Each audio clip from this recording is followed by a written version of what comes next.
Hello, welcome to the Django Screencast. There are a lot of times when you have an application like this. This is just a delicious style link grabbing application. And notice that I'm logged in as the user Michael.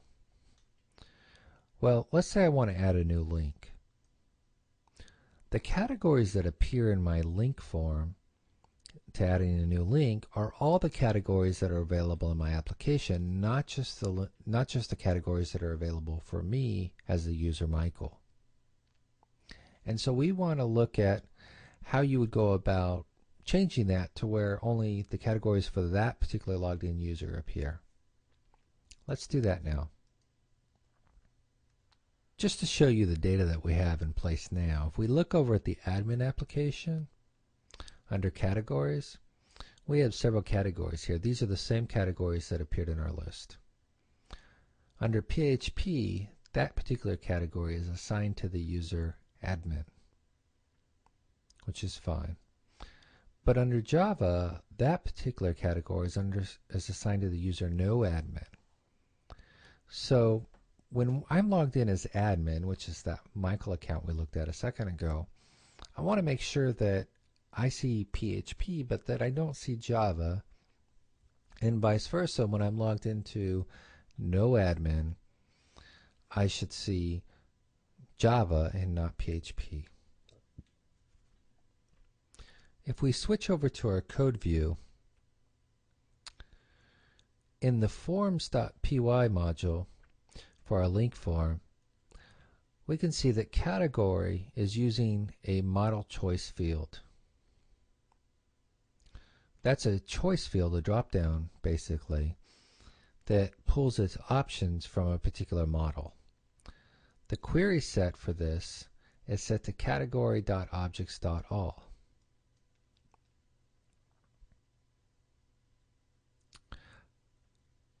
So how can we sort of override that query set so that we get just the options for whatever the logged in user is?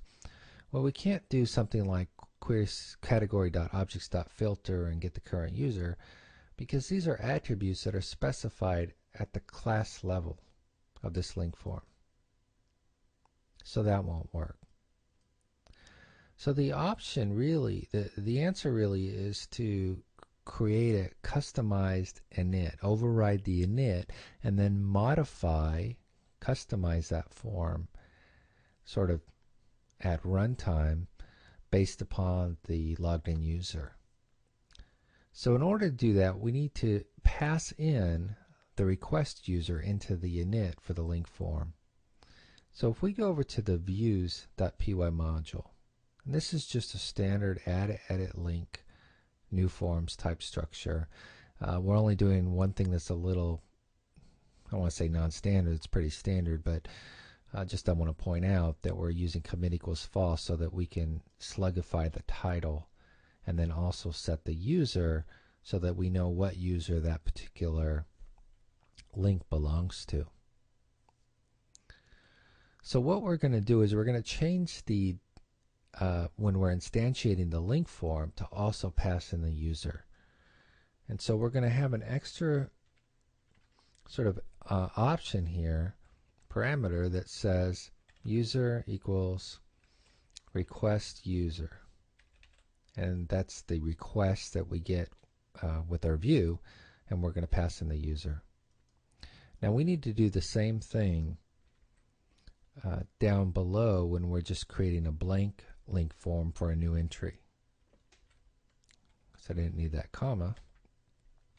So I'll go ahead and save that. Now obviously that won't work because the link form right now, if we go try that, go back to the link form and try to add a link, we're going to get an error because it got an unexpected keyword argument, user.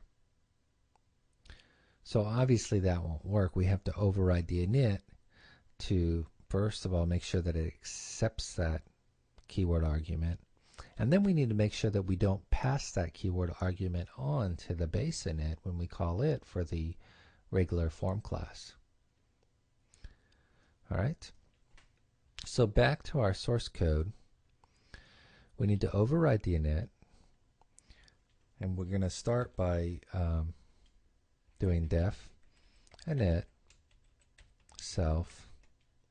And at this point, we might be saying, well, what keyword arguments am I going to use?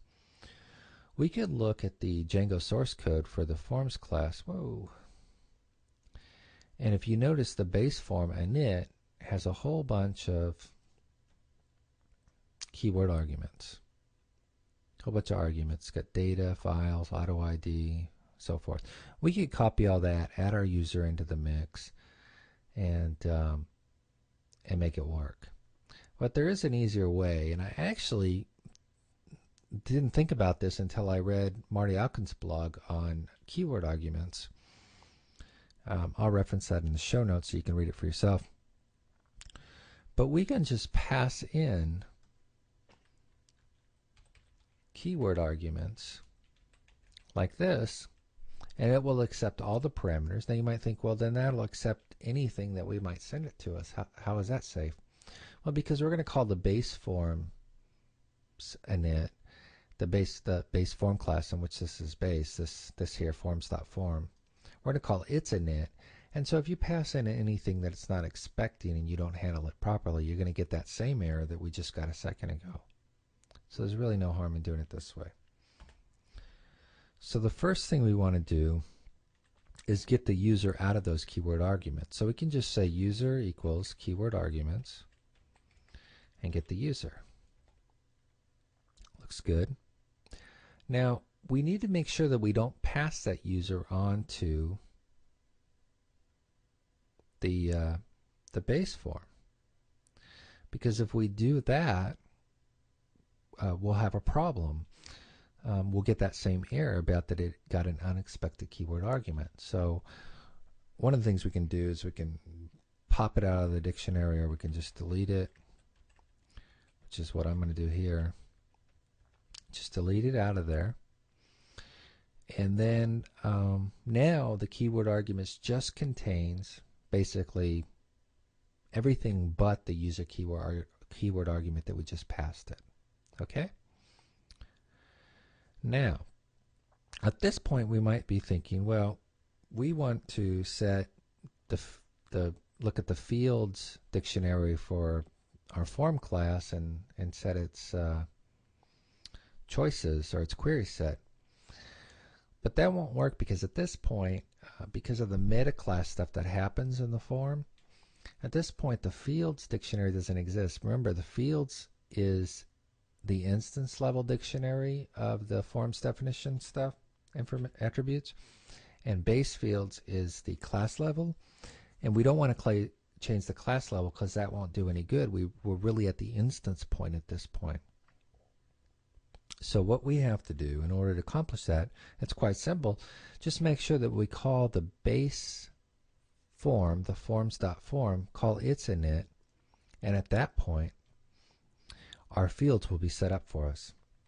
So to do that, we use super link form self dot init, and we go ahead and pass in those keyword arguments. Again, this makes it really nice.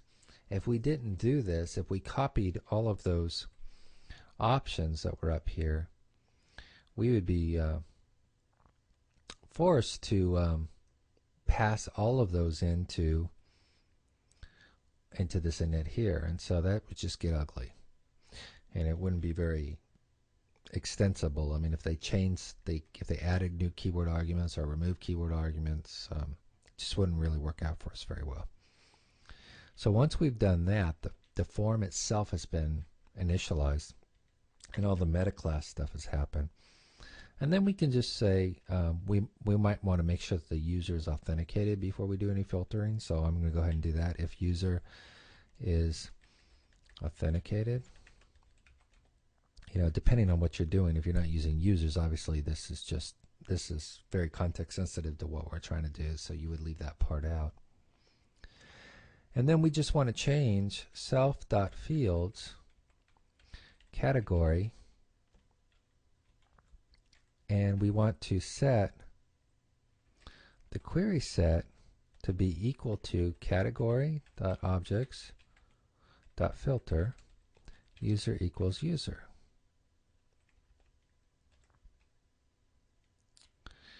And that's it. At that point, what we're doing is we're setting the query set for the category field to be equal to a filtered version that's our particular user that we've logged in as. And then the user will only get their options. Let me go through that just one more time. So we override the init, we use keyword arguments so we don't have to mess with all the different options. We grab out of it the user that we passed in from our view. Over here we're passing in the user as the request user. We then delete it from the keyword arguments dictionary to make sure that it doesn't get passed on to the base form classes init. We call that, and we need to call that to make sure that our fields are set up and all the meta class stuff has happened. We do a little check based on what we're trying to do here if the user is authenticated. Then we go ahead and modify the query set, which is the fields version, the instance version of this form that we're doing right now, to be equal to category objects filter, where the user is equal to our user, in other words, the user that was passed in. I'm going to go ahead and save that. We'll go ahead and go back to our form, and we'll try it out. Let's get rid of this. Hello, Michael. I'm logged in as Michael. I'm going to go ahead and add a new link. And let's just say we're going to add a link of the blist.